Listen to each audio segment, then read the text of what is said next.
স্বাধীনতার পরপরই বাংলাদেশ থেকে শ্রমিকেরা মধ্যপ্রাচ্য সহ বিভিন্ন দেশে কর্মসংস্থানের জন্য যেতে শুরু করেন। তখন থেকে প্রবাসীরা দেশে রেমিটেন্স পাঠানো আরম্ভ করেন। এই প্রবাসী আয় অর্থনীতির একটি প্রধান খাত হিসেবে জিডিপিতে গুরুত্বপূর্ণ ভূমিকা রাখে। পরিবর্তিত বাংলাদেশে অনেক সুখবরের সাথে এবার প্রবাসী আয়ও সুদিন ফিরেছে।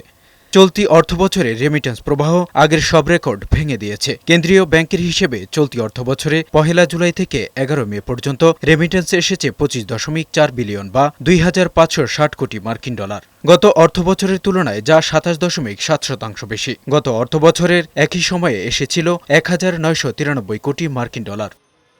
সোমবার বাংলাদেশ ব্যাংকের হালনাগাদ প্রতিবেদনে বলা হয়, চলতি মাসের প্রথম ১১ দিনে এসেছে ৯২ কোটি ২০ লাখ ডলার। গত বছরের একই সময়ে এসেছিল ৮১ কোটি ৪০ লাখ ডলার। প্রবাসীরা বৈধ পথে রেমিটেন্স পাঠানোর মধ্য দিয়ে দেশের অর্থনীতির চাকা সচল রেখেছেন।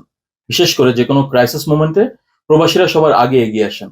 তাই রাষ্ট্রেরও উচিত প্রবাসীদের ব্যাপারে আরো একটু আন্তরিক হওয়া, প্রবাসীদের জন্য আরো সুযোগ সুবিধা বাড়ানো। আমরা প্রবাসীরা দেশের স্বার্থে টাকা পাঠাই বৈধ পথে।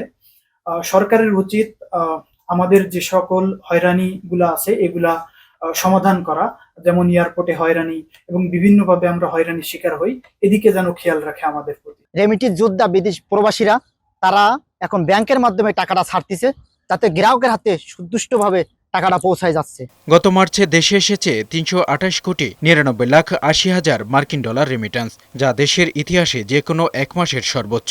আর এক অর্থবছরে এর আগে সর্বোচ্চ ২৪.৭ বিলিয়ন ডলার রেমিটেন্স এসেছিল ২০২০-২১ অর্থবছরে। এমজে জুয়েল, বৈশাখী সংবাদ।